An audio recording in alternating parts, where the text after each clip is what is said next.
Okay, so we know which two orbitals are going to be overlapping here with oxygen. So hydrogen is another repetitive from the other examples we've been doing. We know that this is going to be a 1s and the other hydrogen will also be a 1s.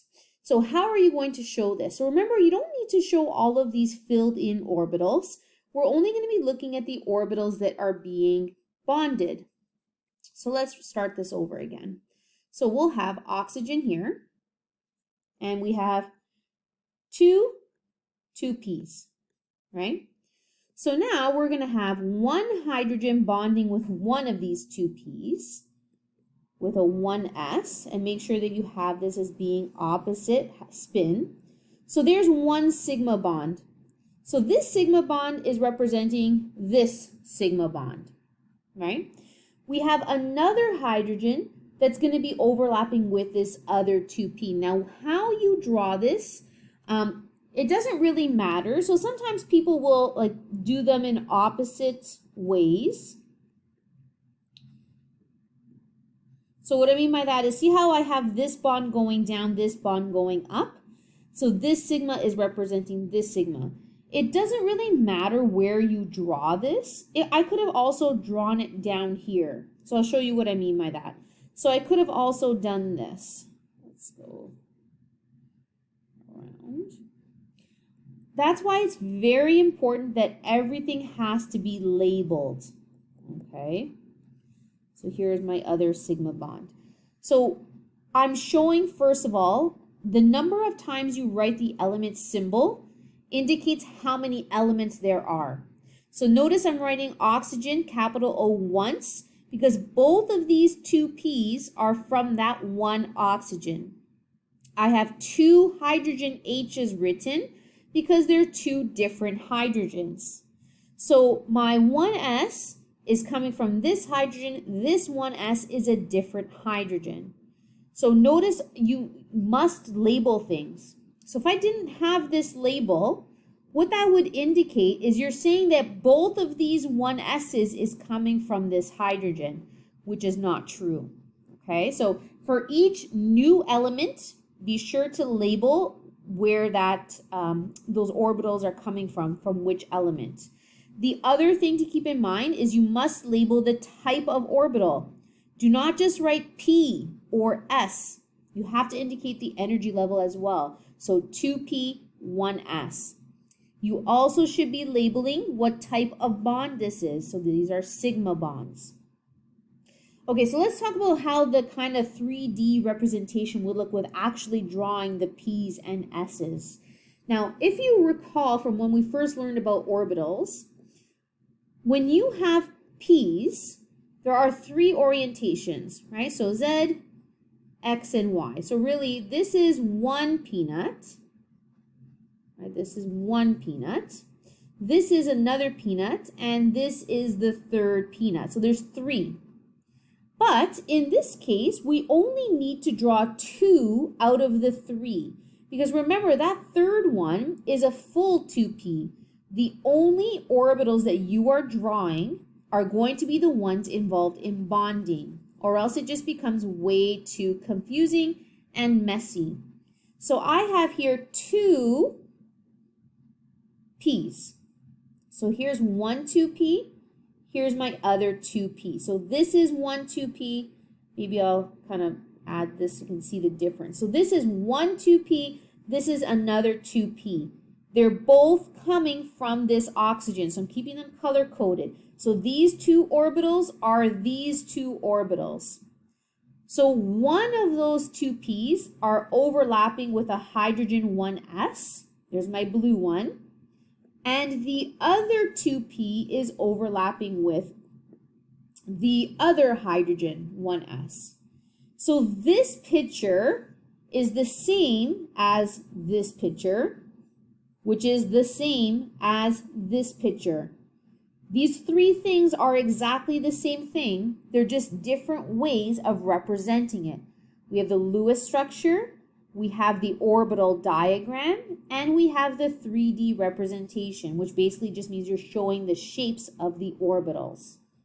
Okay, so just be mindful of what you're asked to draw.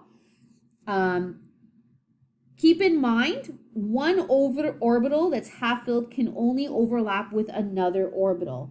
Okay, so you have to make sure that you have different 2p's that are overlapping with those hydrogens.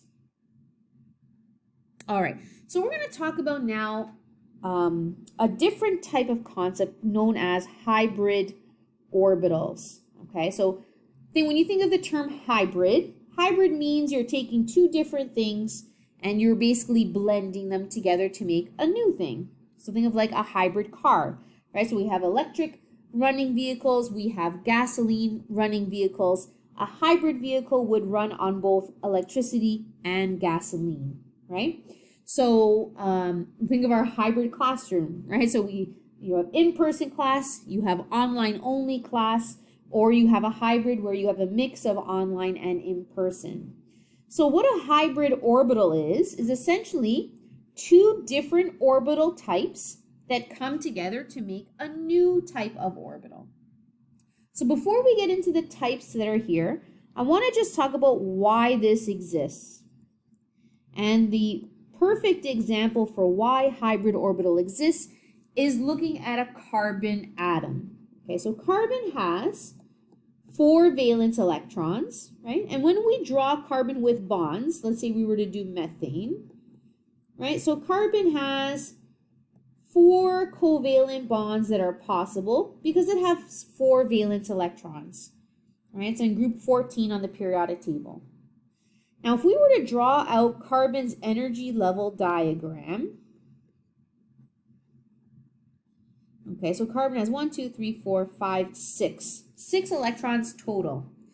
Here are carbon's valence electrons, right? So there are 1, 2, 3, 4. There are 4 valence electrons. 4 valence electrons. But take a look at this picture, this energy level diagram. Right now, remember we talked about how in order to make a bond, you need a half-filled orbital. So right now, when you're looking at this is showing only 2 half-filled orbitals. So what that would mean is, well, carbon can only make 2 bonds then. Okay, but we know that that is not true. Carbon can make 4 bonds, and very often it does make 4 bonds with all of its 4 valence electrons. So there has to be some sort of reason for this, right? So 2 electrons that are available for bonding, but we have 4 bonds. So this is where the concept of hybrid orbitals comes into play. So what carbon does, and a lot of elements can do this, is it combines 2 types of orbitals, the S type and the P type. And what it does is it makes a brand new type of orbital. So instead of having 1 s orbital and 3 p orbitals, what it has is 4 brand new orbitals. So we have an s and the 3 p's, which is 4 orbitals, coming together to make 4 new types of orbitals. So then what happens is these 4 valence electrons, instead of having a full 2s and 2 half-filled 2p's, what it will do is those 4 electrons will basically spread out into these 4 new types of orbitals. So in this particular case, these are called sp3 orbitals.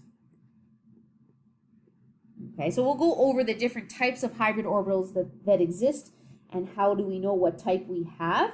But the reason why we know, so carbon and methane, so let's look at carbon and methane. It has 1, 2, 3, 4 sigma bonds. That means it needs to have 4 half-filled orbitals. So the only way for those to exist is if it were to hybridize and mix the S and P to create these 4 new orbital types.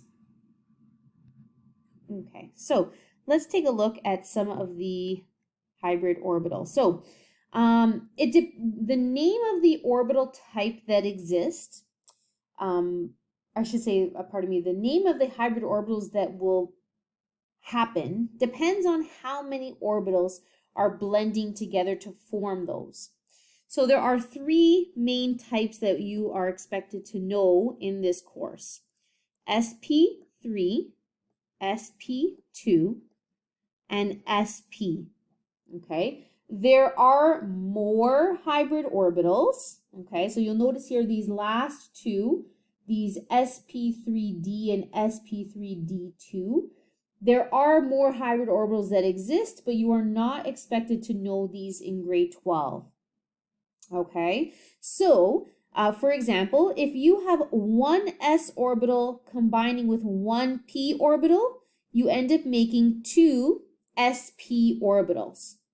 If you have one s orbital and two p orbitals coming together, you end up making three sp2 orbitals. If you have one s orbital and three p orbitals coming together, you make four sp3 orbitals. Okay, so we're going to go through each of these types, so don't worry right now. So the one that we had first discussed was sp3. Hybrid orbitals, yes, of course. So the note down here is basically saying that hybrid orbitals only are created to make bonds, to make molecules. So when we're talking about atoms, you'll never have a hybrid orbital in an atom. Okay, so for example, carbon's normal electron configuration exists, but it's when carbon goes to make bonds with other atoms that it will hybridize out. Okay, and actually, another way of remembering this, of what will hybridize, is the number of hybrids that are created are actually for the number of sigma bonds that are needed. So for example, here carbon needed 4 sigma bonds, so it made 4 hybrid orbitals. You're going to see in the other examples we're going to go through that carbon sometimes might only make 2 hybrid or 1 hybrid. It depends on the number of sigmas that are possible that it needs. Okay, but that note that it was at the bottom there is essentially saying that you do not have hybrids unless you're making a molecule. If I have a regular carbon atom, it is the regular configuration that you would expect it to be in.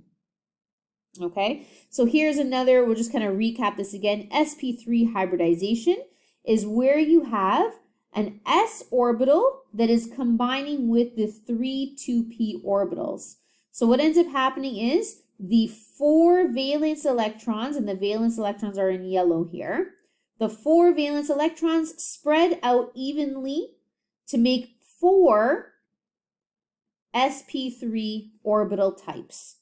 So there's 1 electron from carbon in each one of those orbitals. So now it's able to create 4 different sigma bonds, like in the example of methane. Okay, so if we were to look at this and draw the picture for this, for methane, right? So we'll do this. We've done this a bunch of times now, so this will go a little bit quicker. Right? So carbon now has 4 half-filled sp3 orbitals. And actually, so notice I'm only writing carbon in once. It has 4 hydrogens. So let me use a different color for my hydrogen. So here's a 1s. Maybe I'll stagger them to make it easier so we can see the differences here.